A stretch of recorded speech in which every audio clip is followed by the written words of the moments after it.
Acara selanjutnya, penyampaian kebijakan oleh Bapak Ketua Pengadilan Tinggi Agama Kupang kepada Bapak Dr. Andes Ilham Abdullah SH MKN, kami persilakan. Assalamualaikum warahmatullahi wabarakatuh. Yang mulia Bapak Wakil Ketua PTA Kupang, rekan-rekan Hakim Tinggi, yang terhormat Ibu Panitera, yang saya hormati PLT Sekretaris, para kepala bagian, kepala subbagian, panitera muda, panitera pengganti, dan segenap peserta bimbingan teknis kesekretariatan yang saya hormati dan saya banggakan. Boleh sambil sambil santai saja. Kalau ada minum ya silakan. Sambil santai-santai saja. Saudara-saudara sekalian,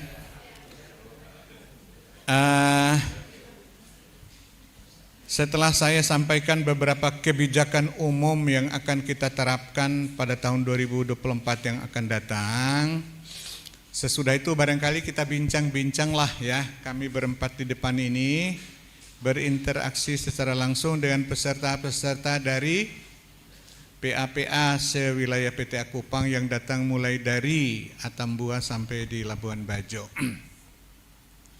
Kemudian seperti yang disampaikan oleh Ketua Panitia tadi, besok hal-hal yang sifatnya teknis akan disampaikan oleh orang PKPN ya kepada kita semua, dan saya mohon agar kita dapat mengikutinya dengan sebaik-baiknya. Yang pertama, saudara-saudara sekalian, tahun 2024 itu tahun politik ya. Tahun politik. Nanti pada tanggal 14 Februari 2024, 14 kita akan melakukan pencoblosan untuk memilih presiden dan wakil presiden kita tahun 2024. Saya sudah tahu saudara-saudara memilih siapa. Saya tidak ikut campur. Yang saya tekankan itu saudara-saudara tidak ikut kampanye gitu loh. Jangan ikut kampanye. Pokoknya dibatasi sajalah saudara-saudara, karena hobinya berpolitik itu saudara hanya boleh memberitahu orang-orang yang sekasur, sedapur, sesumur ya. Jangan di medsos. Jangan di medsos. Apalagi berisi ujaran-ujaran kebencian di situ tuh. Jadi saudara-saudara sekalian, yang saya khawatirkan itu kalau kita terlalu terlalu bersemangat untuk mendukung calonnya lalu lari kepada fitnah, ujaran kebencian dan lain-lain. Barangkali secara tradisional itu yang disebut fitnah itu kan kebohongan melalui lisan kita kan ya. Kita merendahkan martabat orang, menyampaikan yang tidak yang sebenarnya melalui lisan kita. Dahulu begitu, tapi sekarang itu fitnah itu melalui ujung jari ini loh. Nah ini bukan lisan lagi, dan itu tidak bisa hilang. Tidak bisa hilang, jejak digitalnya ada. Jejak digitalnya ada. Bisa saja kita hapus di sini, bisa. Tapi jangan dikira di server sana terhapus. Tidak ada terhapus-hapus di sana. Tidak ada. Yang hilang itu di sini saja. Jadi kalau sempat katakanlah apa yang kita sampaikan itu tidak benar, yang merupakan fitnah, sempat sudah di screenshot oleh orang ya, atau sudah disimpan, kita sudah menghapus.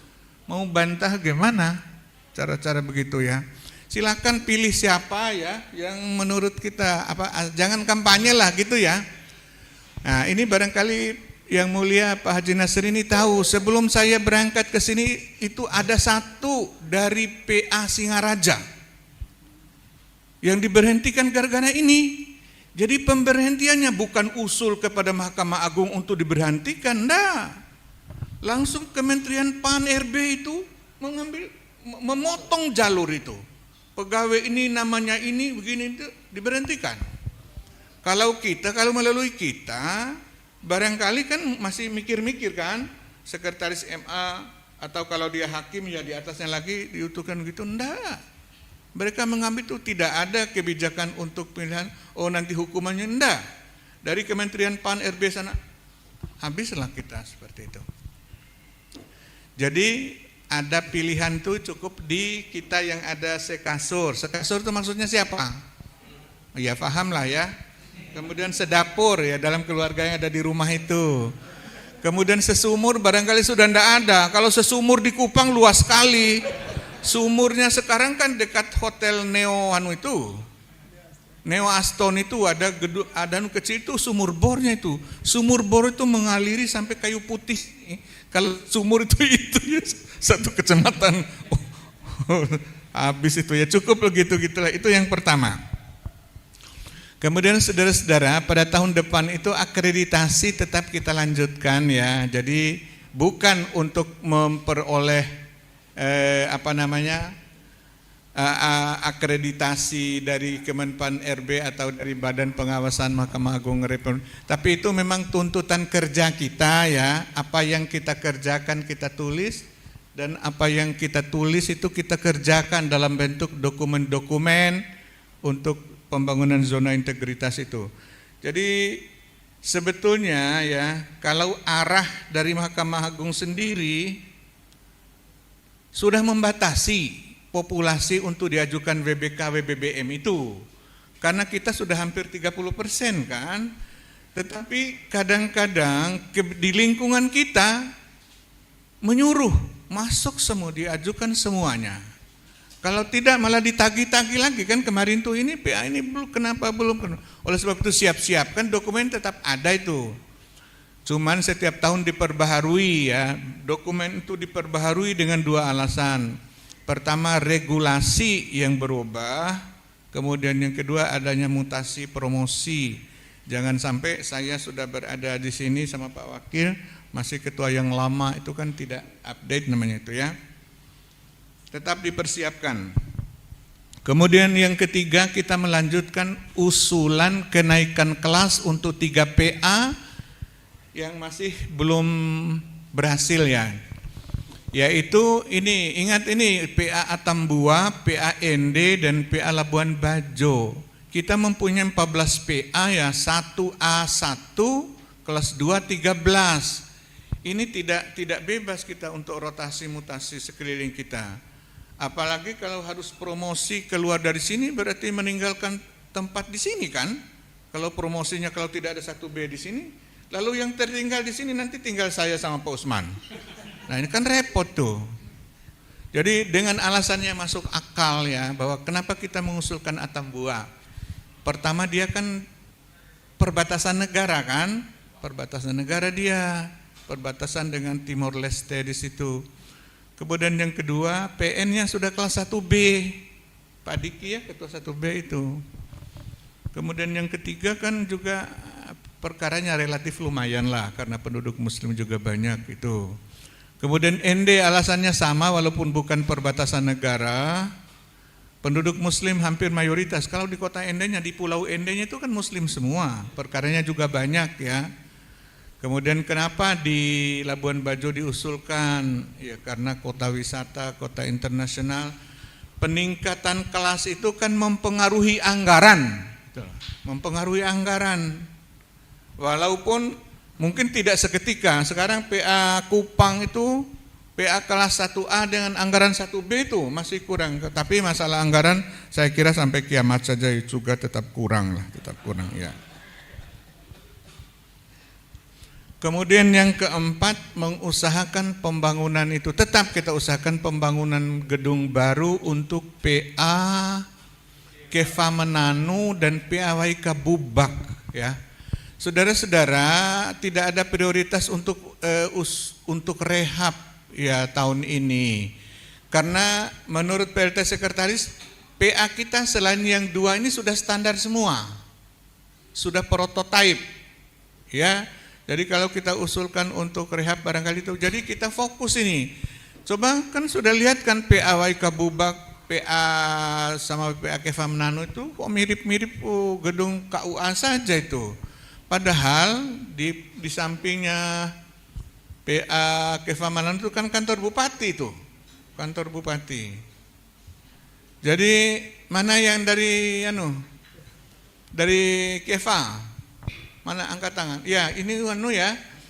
Jadi jangan nanti Pak Sekretaris kalau diminta datanya ketika kami akan ke Jakarta, kita baru buat, ya, siapkan sejak dari sekarang. Baik Kak Bubak, Pak Hasim mana? Ingat itu ya, maunya di tempat sekarang atau di tempat yang baru? Jangan ada pertanyaan kemudian masih kita mikir. Bangunnya di tempat yang baru kan? Iya, tempat yang baru itu bagus, itu sudah dekat dengan itu.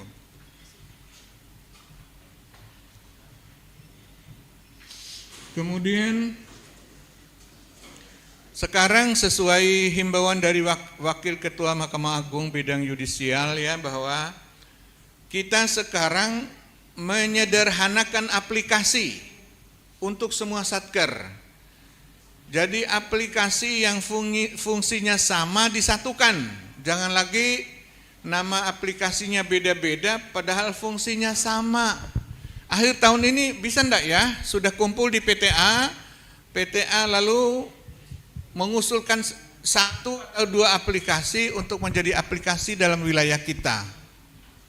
Ya, maksudnya itu barangkali kita memberikan pelayanan yang baik kepada masyarakat itu, kalau aplikasinya sesederhana mungkin.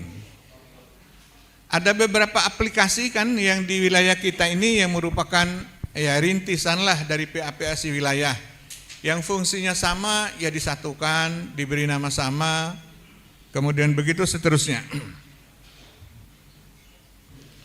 Kemudian yang keenam, saudara-saudara sekalian di kantor di PA masing-masing, kalau ada usulan melimpah, pindah melimpah, jangan dipersulit ya.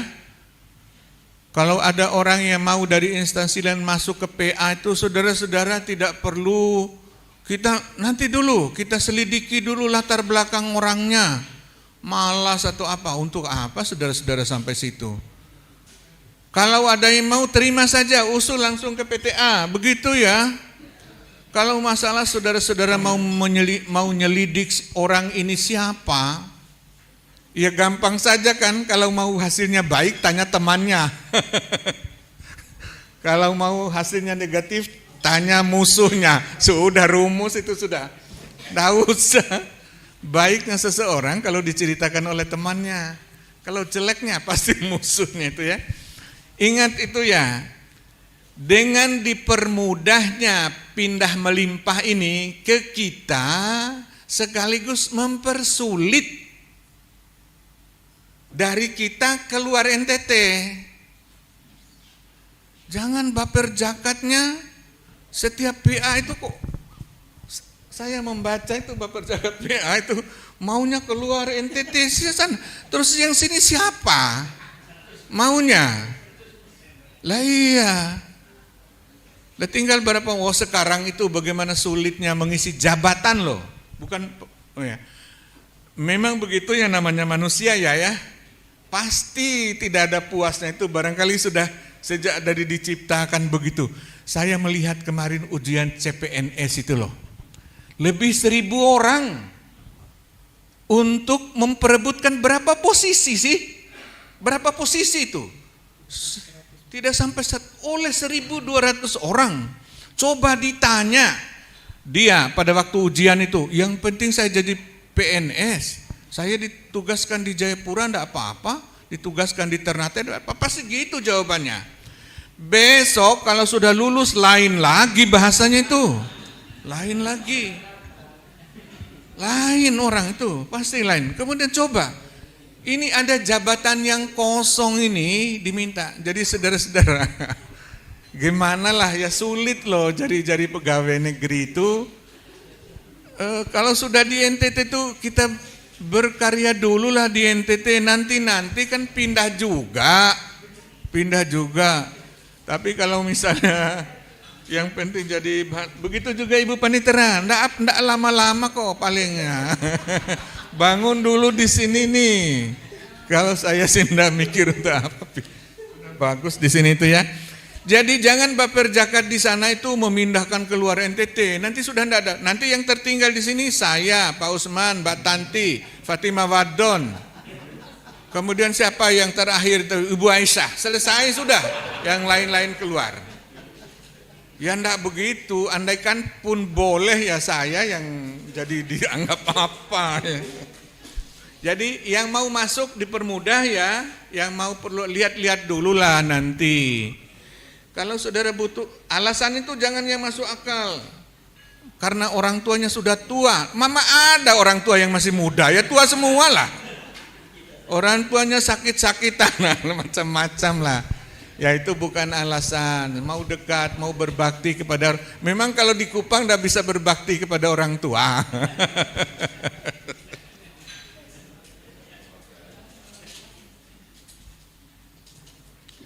Kemudian selanjutnya saya ingatkan sekali lagi ya, cobalah kita kita merubah mindset dan kultur set yang dulu itu loh.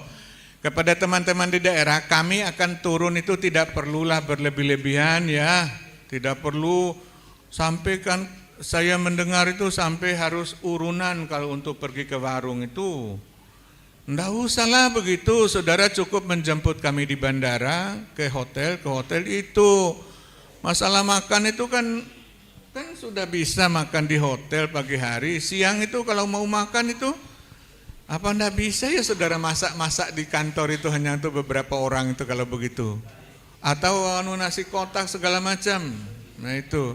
Dan ini dipertahankan, ini loh yang dirubah dengan zona integritas itu. Kalau ketahuan ada kwitansi, ini kan secara kebetulan ini mantan ketua sini. Ibu Sis, ini bukan gibah karena ini ngomong yang baik. Itu di Dompu itu ada catatan, PA Dompu, enggak, membelikan jagung muda untuk PTA, untuk wakaf PTA. Marah Bu Sisnya, saya enggak minta jagung, malah ditulis jagung. Betul kan? Masa saudara membelikan jagung muda ke saudara kwitansi? Ya kalau saya daripada saudara membuat kwitansi begitu enggak usah lah. Ini betul ini. Ada misalnya 100.000 beli jagung muda kunjungan wakaf PTA Mataram. Nggak usah begitu ya, itu PTA. Kemudian saya minta betul ini, kasus Ende jangan sampai terulang. Mana Ende? Ya, saudara-saudara sekalian berpegang pada tupoksinya masing-masing.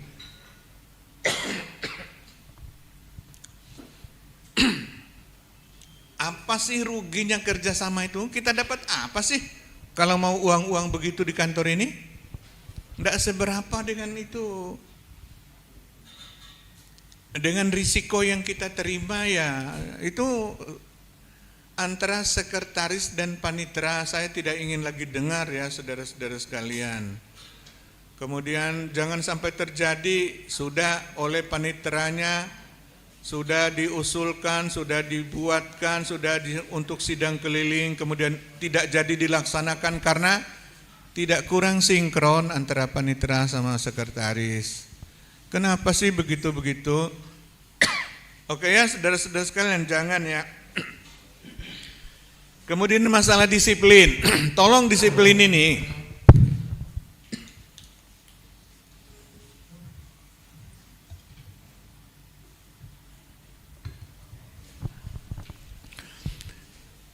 Masalah disiplin ini kami di PTA sebetulnya tidak begitu kaku lah dalam menegakkan aturan, tapi yang penting jujur. Saudara-saudara itu ada yang begini. Ini laporan Ibu Fatimah Waddon ini. Kalau melapor kepada saya itu rinci sekali. Jadi ada yang minta cuti nih ketua PA ke wakil ketua PA. Cutinya 5 hari, sakitnya 3 hari. Jadi dia sebelum cuti itu sudah berpikir saya mengajukan cuti 5 hari, nanti sakitnya 3 hari. Lah ini gimana kalau begini? Cuti saja, nanti saya carikan alasan kalau memang perlu. Tapi jangan begitu, nanti saya tidak bisa mempertanggungjawabkannya. Kata Ibu Fatima, sakitnya sudah direncanakan sebelum cuti, Pak. Nah, jadi kalau mau cuti misalnya 7 hari itu, cuti 7 hari itu, cuti biasa 5 hari kan, sudah 1 minggu itu. Kemudian sakitnya 3 hari, tambah lagi cuti 2 hari. Sakitnya itu pas tengah. Jadi pamit sakitnya itu, nanti sakitnya tanggal sekian, enggak boleh begitu. Ya itu enggak boleh begitu. Tapi coba lihat saudara-saudara sekalian, saya diberitahu oleh Kepala Biro Humas kemarin itu tuh, bahwa kalau izin untuk hakim boleh 2 hari loh. Coba lihat aturannya. Iya kan? 1 tahun itu penafsiran. Ya kalau ada aturannya kenapa enggak? Saya sih enggak, ya tidak kalau ada. Tapi 2 hari itu 1 tahun apa 1 bulan? Tapi ya begini, 1 tahun itu karena ada surat dari Bawas ke PTA Jakarta kalau tidak salah bahwa izin 2 hari itu setahun. Tetapi kan tidak bisa surat untuk PT atau PTA Jakarta berlaku secara nasional. Enggak bisa kan? Kita bicara hukum loh ini. Kalau mau bersekenasir, keluarkanlah surat edaran, paling tidak, atau SEMA, atau apa baru. Tidak boleh ditujukan kepada satu institusi, kemudian berlaku umum. Ya, tapi menurut saya yang pantas, kalau mau minta izin itu jangan sih melebihi cutinya. Ya, enggak masuk akal juga. Kalau misalnya cuti izinnya 2 hari sebulan, sudah berapa setahun? Sudah 24 hari. Waduh, sudah seperti apa ini? Kemudian ini yang kecil-kecil ya. Sudah saya sampaikan kemarin. Ini dilaksanakan tahun depan, jangan tidak ada lagi ya. Jangan ada yang belum melaksanakan. Cuti yang saya tanda tangan hanya cuti ketua-ketua. Yang ditandatangan di sini ya. Ya. Yang selain itu di sana, di PA masing-masing, mulai dari wakil ketuanya.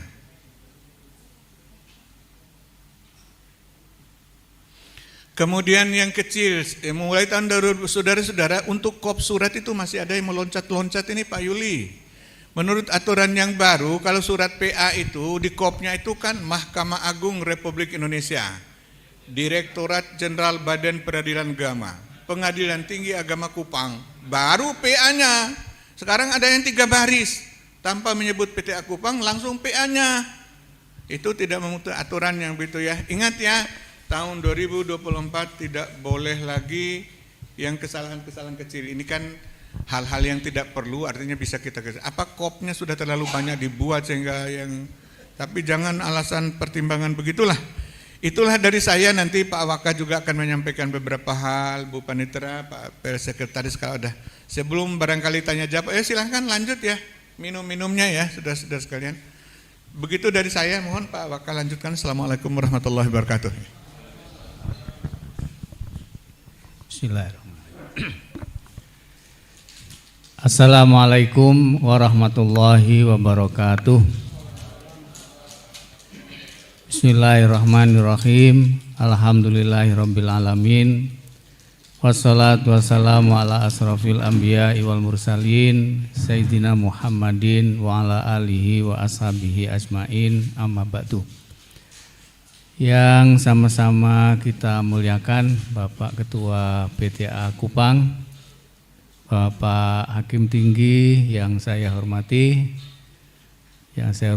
Ibu Panitera dan Bapak PLT Sekretaris, dan seluruh peserta pembinaan teknis kesekretariatan yang saya banggakan. Menambah apa yang disampaikan oleh Pak KPTA tadi, yang perlu saya sampaikan, yang pertama bahwa untuk malam hari ini kita akan mengikuti pembinaan teknis tentang kesekretariatan. Nah, yang mengikuti ini adalah para sebagian sekretaris, dan untuk seluruhnya adalah para kasubag umum dan keuangan di BA sewilayah NTT ini. Nah, Bapak Ibu yang saya hormati, perlu diketahui bahwa yang berkaitan dengan pengelolaan keuangan ini itu kan hampir semua sekarang itu dilakukan melalui aplikasi. Nah, karena itu dilaksanakan melalui aplikasi, dan ini aplikasi ini baik yang diciptakan atau yang dibuat oleh Mahkamah Agung maupun yang diciptakan oleh Kementerian Keuangan. Dan kita tahu bahwa aplikasi ini, namanya aplikasi, itu kan mesti mengalami perbaikan, mengalami perubahan. Nah, sehingga kadang-kadang ya tiap tahun itu aplikasi itu berubah gitu loh. Aplikasi itu berubah. Nah, karena itu kita ya terutama dalam pengelolaan keuangan itu kan memang mau nggak mau harus mengikuti perubahan itu. Nah, sekalipun kita jangan mendukung mendukung perubahan. Tapi kita di dalam aplikasi keuangan ini memang tiap tahun itu pasti mengalami perubahan kan gitu. Kita mengalami perubahan. Nah, karena itu kita semua ini harus cepat tanggap apabila terjadi perubahan. Nah, Bapak Ibu yang saya hormati, kita tahu bahwa di pengadilan itu kan ada DIPA 01, ada DIPA 04, kan seperti itu. Nah, kalau DIPA yang kaitan dengan DIPA 04 ya kemarin itu kan Pak Sekretaris Dirjen itu sudah mengeluarkan himbauan bahwa untuk DIPA 04 itu bagi Satker yang penyerapan anggarannya itu kurang dari 83 kalau nggak salah ya, kurang dari 83 itu harus diperhatikan. Itu kemarin kalau nggak salah di PA wilayah kita itu ada 5 PA yang serapan anggarannya itu masih di bawah 83. Nah, kita anggaran itu bukan hanya sekedar penyerapannya bagus ya. Bukan hanya sekedar uangnya itu pokoknya yang penting habis kan, bukan itu, tetapi kita juga ada penilaian tentang IKPA-nya. IKPA itu kita pengelolaannya itu mulai dari perencanaannya, kemudian mulai dari pelaksanaannya, kemudian dari pertanggungjawabannya, outputnya itu juga nilainya juga harus baik. Nah, sehingga di dalam bulan-bulan ini itu Dirjen Badilak itu sudah menargetkan IKPA-nya itu minimal itu harus 90%. Nah, untuk IKPA ini kemarin PA ada 2 PA di Satker kita itu yang masih belum 90%. Nah, karena itu saya minta kepada pengelola keuangan ya, terutama dalam hal ini adalah sekretaris, kemudian juga kasubag keuangan dan umum, itu hendaknya ini dipelajari kembali, diteliti kembali, karena anggaran kita itu masa anggaran kita tinggal November, ini sudah pertengahan bulan, dan nanti paling biasanya kan pertengahan Desember itu sudah tuntas semua, sehingga karena itu masih ada waktu 1 bulan ini supaya dimaksimalkan yang berkaitan dengan penyerapan anggaran maupun dari IKPA-nya, baik itu DIPA 01 maupun DIPA 04. Nah, Bapak Ibu yang saya hormati, kemudian yang berkaitan dengan pengelolaan anggaran ini, ya barangkali kita semua sudah tahu itu, bahwa baik DIPA 01 maupun DIPA 04 itu pengelolanya adalah sekretaris selaku kuasa pengguna anggaran. Nah, cuman berkaitan dengan DIPA 04 itu pengelolanya itu adalah sekretaris, tapi kegiatannya itu adalah bagian kepanitraan, karena itu berkaitan dengan pelayanan bantuan hukum, kemudian sidang di luar gedung, kemudian bantuan perkara prodiu. Nah, ini kan kegiatannya adalah kegiatan di kepanitraan. Nah, untuk tahun kemarin seperti yang disampaikan oleh Pak Ketua itu memang ada peristiwa. Yang pertama itu di Ruteng. Nah, Ruteng itu untungnya Ruteng itu tidak sampai orang itu protes, orang itu sampai mengadu. Kalau orang itu sampai mengadu, wah itu sudah nggak tahu itu gimana penyelesaiannya. Kenapa? Karena Ruteng itu daftar sidang kelilingnya itu kan sudah di daftar, sudah masuk ke SIPP itu. Kalau mau dilaksanakan sidang di luar gedung, sudah ditentukan itu. Sudah ditentukan majelisnya, sudah perkara didaftar, sudah ditentukan majelisnya, tapi pada saat pelaksanaan itu tidak jadi berangkat. Alasannya waktu itu karena dana waktu itu belum waktunya untuk dicairkan. Nah, untung waktu itu tidak ada masyarakat yang protes, tidak ada masyarakat yang keberatan. Jadi itu masih untung itu.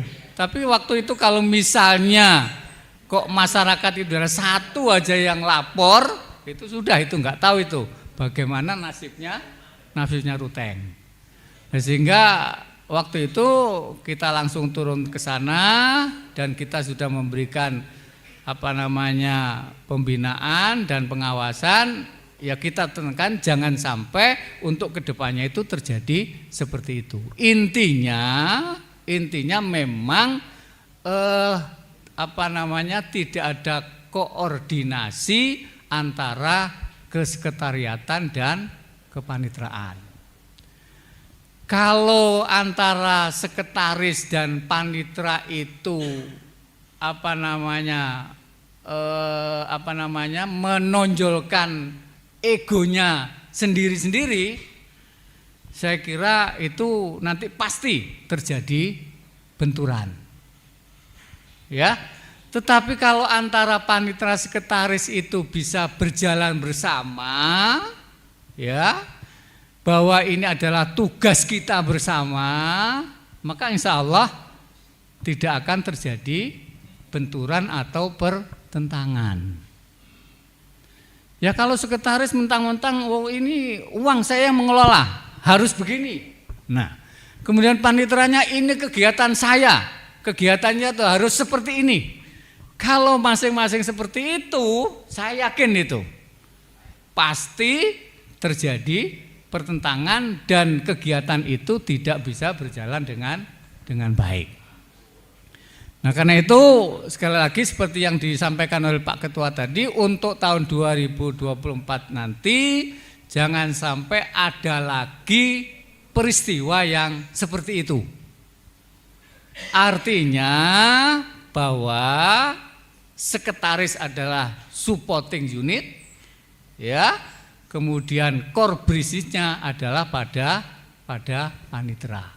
Sehingga antara panitera dan sekretaris ini di bawah pembinaan dan pimpinan dari ketua dan wakil harus selalu mengadakan koordinasi setiap kali mengadakan satu kegiatan. Nah, seperti itu. Jadi sekali lagi peristiwa yang di Ruteng dan di ND kemarin itu dua-duanya kebetulan sama itu yang berkaitan dengan pelaksanaan sidang di luar gedung. Nah, seperti itu. Nah, saya lihat memang itu tadi bahwa memang kurang adanya kerjasama, kurang adanya koordinasi antara panitera dan sekretaris. Nah, ini ketua dan wakil ketua harus bisa memberikan pembinaan, memimpin bagaimana jalannya kegiatan di PA itu bisa berjalan dengan baik dan lancar. Nah, Bapak Ibu yang saya hormati, kemudian yang selanjutnya yang berkaitan dengan disiplin kerja. Dari PTA setiap kali ke daerah dan melalui Zoom itu sudah sering kali kita mengingatkan bahwa untuk sekarang itu ya absen datang dan absen pulang itu yang dipakai adalah absen melalui sikep. Nah, seperti itu. Nah, jadi absen yang dipakai adalah melalui sikep dan sesuai dengan aturan, memang aturan yang berkaitan dengan absen ini mengalahkan aturan yang maha kuasa. Maksudnya gini, kalau yang maha kuasa itu kalau kita lupa, ya lupa nggak absen. Itu kan rufi al kolamu itu. Nah, kan gitu. Jadi kalau kita lupa kok nggak absen, ya itu nggak dianggap dosa gitu loh. Tapi kalau sikep ini aturannya, ya kita itu miskin lupa absen, nggak absen misalnya, itu tetap dipotong gitu loh. Tetap dipotong, tetap dianggap dosa. Nah karena itu Bapak Ibu yang saya hormati, nah sehingga saya lihat di laporan bulanan itu, ya itu masih beberapa yang tidak sinkron antara absen sikep dengan absen di Komdanas. Nah sehingga seharusnya ini seharusnya misalnya ada yang di Komdanasnya dianggap masuk, ya ditulis masuk, tapi di sikepnya ini tidak masuk. Nah ini nanti kalau ada pengawasan, ya terutama nanti pengawasan dari Bawas, kalau ada tidak sinkron ini, nanti akibatnya pasti disuruh mengembalikan. Nah karena itu kita minta kepada semuanya yang berkaitan dengan pengelolaan keuangan ini harus kita harus hati-hati.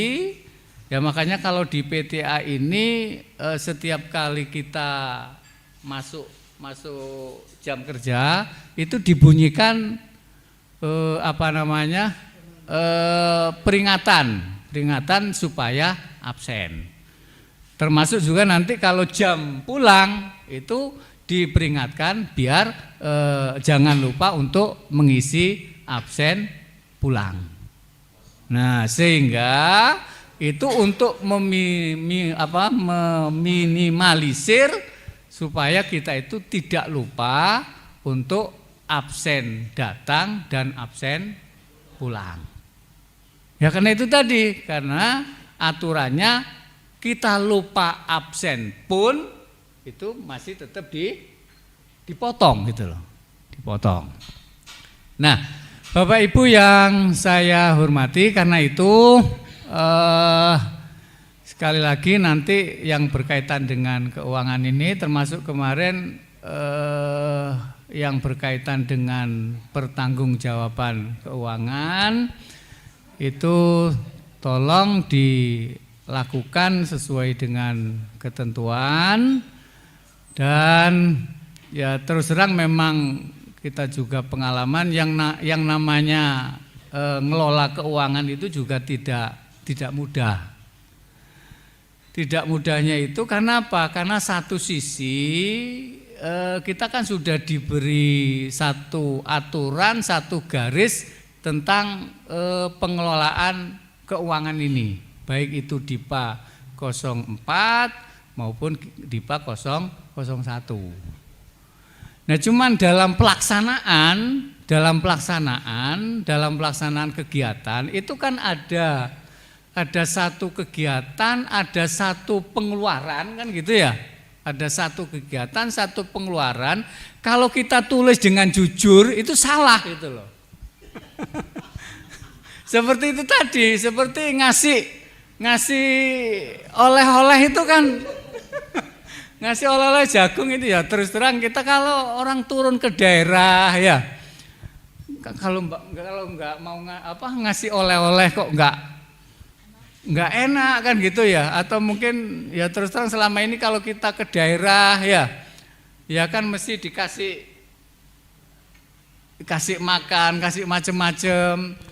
Nah itu kalau memang ditulis sesuai dengan itu kan gitu, itu kan nggak bisa dipertanggungjawabkan sesuai dengan mata anggaran yang ada kan gitu, kadang-kadang seperti itu. Nah karena itu ya kalau prinsipnya yang dulu kan ya selama uang itu kita pergunakan untuk kepentingan kantor, maka itu pandai-pandailah kan gitu ya, pandai-pandailah sekretaris itu untuk bisa mempertanggungjawabkan secara benar.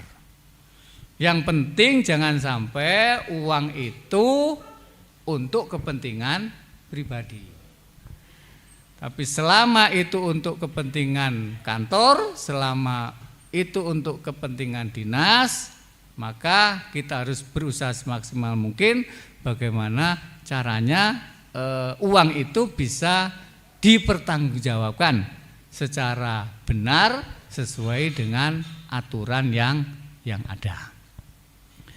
Nah, Bapak Ibu yang saya hormati, jadi sekali lagi mudah-mudahan dengan Bintek ini untuk pengelolaan keuangan di Satker yang ada di wilayah NTT ini, mudah-mudahan ke depannya semakin lama menjadi semakin baik. Dan itu ditandai bahwa untuk KPN ya, untuk Dirjen Keuangan itu kan setiap triwulan ya, setiap triwulan itu banyak memberikan penghargaan terhadap satker-satker yang pengelolaan keuangannya itu dilakukan secara baik. Sehingga bisa kita lihat kalau memang satker itu banyak memperoleh penghargaan dari KPN, nah itu menandakan bahwa pengelolaan keuangan di satker itu menunjukkan baik. Nah karena itu ya kita harapkan ke depan ya untuk tahun 2024 ini bagi satker yang tahun kemarin sudah memperoleh penghargaan supaya penghargaannya ditingkatkan, tapi bagi satker yang belum ya atau yang masih sedikit memperoleh penghargaan untuk tahun-tahun yang akan datang diusahakan supaya lebih banyak lagi mendapat penghargaan yang berkaitan dengan pengelolaan keuangan. Dengan demikian maka insya Allah dengan penghargaan itu menandakan bahwa pelayanan kita terhadap masyarakat menandakan itu adalah menjadi semakin baik. Demikian Bapak Ibu yang saya hormati, tambahan yang dapat kami sampaikan, kurang lebihnya mohon maaf. Kami akhiri, wassalamualaikum warahmatullahi wabarakatuh.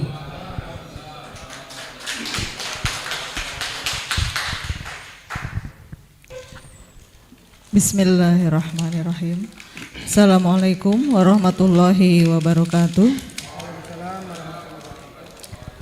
Yang sama-sama kita muliakan Bapak Ketua Pengadilan Tinggi Agama Kupang, yang mulia Bapak Wakil Ketua Pengadilan Tinggi Agama Kupang, Bapak-Bapak Hakim yang kami muliakan, rekan PLT Sekretaris, Bapak dan Ibu peserta BIMTEK Kesekretariatan, panitia seluruh jajarannya. Puji dan syukur mari senantiasa kita panjatkan kehadirat Allah Subhanahu wa taala, bahwasanya hari ini hari yang istimewa di mana kita bisa bersilaturahim dan berada di tempat yang menurut Pak Ketua aula rasa hotel. Mudah-mudahan seperti itu. Walaupun tetap saja beda ya Pak ya, walaupun tetap saja beda, tapi mudah-mudahan menyemangati kita, walaupun keinginan sih memang lebih nyaman, tapi ini cukuplah untuk saat ini, karena memang ini di penghujung tahun anggaran. Sholawat serta salam semoga selalu tercurahkan kepada Habibana wa Nabiyana Muhammad Sallallahu Alaihi Wasallam. Yang barangkali mohon izin untuk menyampaikan beberapa hal, terutama karena ini kesempatan pertama saya sendiri bertemu dengan Bapak Ibu sekalian dari PA yang mungkin dalam keseharian tidak terlalu nanti banyak bertemu, karena memang Bapak dan Ibu berada di tim kesekretariatan dan saya sendiri di kepanitraan. Tapi bukan berarti kita memang tidak bisa bertemu atau berkolaborasi. Tadi yang Pak Ketua dan Pak Wakil sampaikan itu sungguh menjadi satu panduan dan acuan bagi kami nanti yang melaksanakan di bawah, khususnya bagaimana kita nanti menciptakan satu keharmonisan dengan kesekretariatan, karena tentunya program-program yang Pak Ketua tadi sampaikan di tahun 2024 sudah sedemikian rinci, kebijakan-kebijakan beliau selaku pimpinan di wilayah PT Kupang ini beserta Pak Wakil, program itu yang tentunya harus kita dukung. Jadi kalau antara kesekretariatan dan kepanitraan ada catatan-catatan di akhir tahun ini, kalau biasanya kita mengenalkan ada kaleidoskop ya, biasanya awal tahun sampai akhir tahun apa saja yang terjadi, ini seperti diputar, bahwa di bulan Januari terjadi apa, bulan Februari terjadi apa, biasanya kan di akhir tahun seperti itu ya, ada kaleidoskopnya. Nah, anggap ini kita akan mengingat-ingat apa yang sudah terjadi di belakang dan menjadi catatan untuk di tahun mendatang hal-hal yang buruk mudah-mudahan tidak terjadi lagi. Anggaplah itu buruk. Dan hal-hal yang sudah baik, yang sudah menjadi prestasi tentunya harus kita lanjutkan. Beberapa hal yang Pak Ketua tentu amanahkan adalah bahwa bagaimana nanti PTA ini bisa melangkah lebih lagi meraih hal-hal yang sudah menjadi prestasi di masa kini, kemudian dilanjutkan di tahun 2024. Yang terpenting dari kami tentunya sebagai pelaksana perpanjangan tangan khususnya di bagian kepanitraan atau penanganan perkaranya yang pastinya akan sangat membutuhkan support dan dukungan dari seluruh unsur yang terkait, baik itu para yang mulia, bapak-bapak hakim, kemudian pimpinannya di PA, kemudian juga para pelaksana yang lainnya. Ini kita tidak bisa berbuat apa-apa kalau memang kita tidak mampu untuk bersinergi atau berkolaborasi.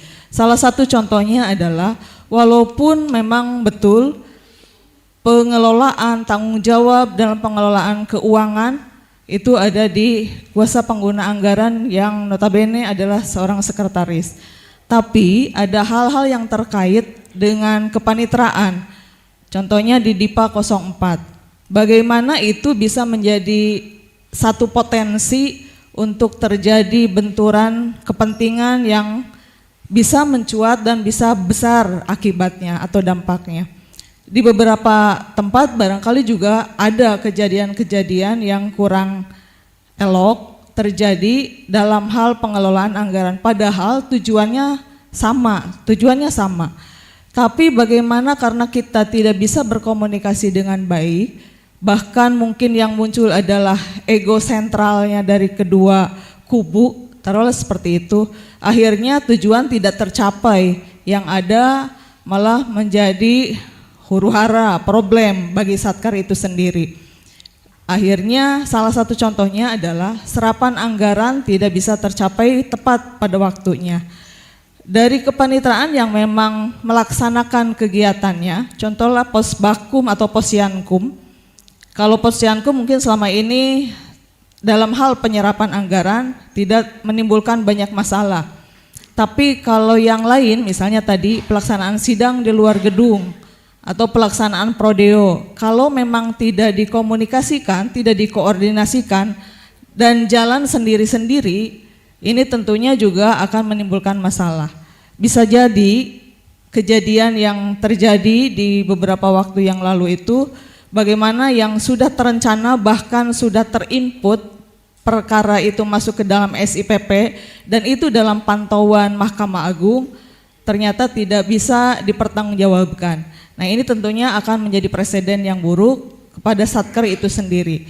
Oleh karenanya, mudah-mudahan kita menyambut baik dan insya Allah apa yang Pak Ketua amanahkan, apa yang Pak Ketua harapkan, kita bisa atau mampu untuk melaksanakannya di tahun 2024 dengan menciptakan sinergitas dan kolaborasi antara kesekretariatan dengan kepanitraan. Kami siap khususnya di kepanitraan nanti untuk bekerja sama, untuk berdiskusi, untuk sharing terkait dengan pelaksanaan anggaran khususnya DIPA 04, baik yang ada di PA, yang keseluruhan barangkali memang nanti kita bisa lebih lanjut atau lebih detail lagi dalam satu forum terbuka, kita berbicara bersama, menyusun langkah-langkah strategis apa sehingga anggaran itu benar-benar bisa direalisasikan dan tepat sasaran.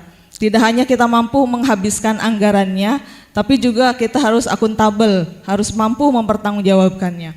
Itu yang pertama. Kemudian berikutnya sekalian dengan kami laporkan ke Pak Ketua barangkali yang tadi Bapak sampaikan terkait dengan beberapa aplikasi yang juga dititipkan oleh pimpinan kita di Mahkamah Agung. Bagaimana aplikasi-aplikasi yang asalnya dari kreativitas kita di bawah, di Satkar apakah tingkat pertama maupun tingkat banding, bagaimana disederhanakan, karena ternyata untuk sementara setelah kami lihat berdasarkan Kin Satkar, di wilayah PTA Kupang ini seluruh aplikasi yang termonitor di dalam Kin Satkar itu jumlahnya fantastik, ada sekitar 200-an. Ini jumlahnya memang sangat banyak. Nah, tapi setelah dicoba untuk kita verifikasi, kemudian diidentifikasi lagi, kita koordinasi juga dengan para admin dan para tim IT-nya di PA maupun PTA. Barangkali nanti ada hasil yang bisa kami sampaikan sebagai laporan ke pimpinan, ke Pak Ketua dan Pak Wakil. Dari sekian banyak tersebut, sebetulnya sudah agak mengerucut. Kalau kita kategorikan hanya 28 kategori yang mungkin nanti berpeluang untuk digabungkan atau untuk disederhanakan, karena masing-masing ini memang ada yang tujuannya sama. Salah satu contohnya adalah dalam hal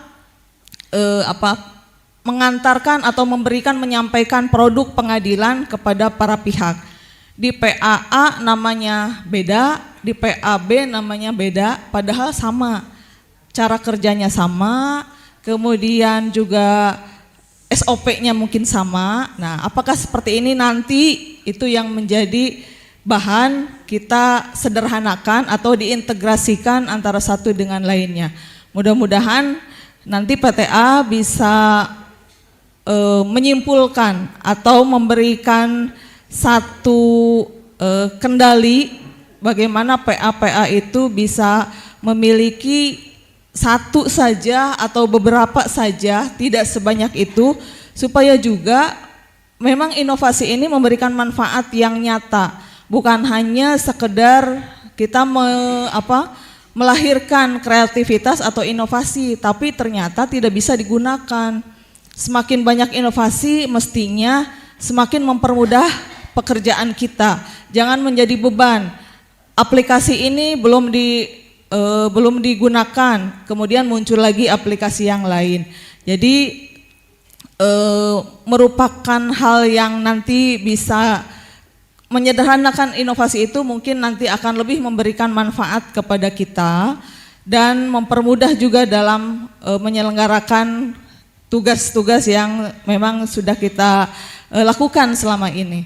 Kemudian kami juga akan di tahun 2024 barangkali sekilas saja beberapa hal disampaikan kepada pimpinan bahwa penanganan perkara banding, walaupun di PTA Kupang ini kan kalau berbicara perkara memang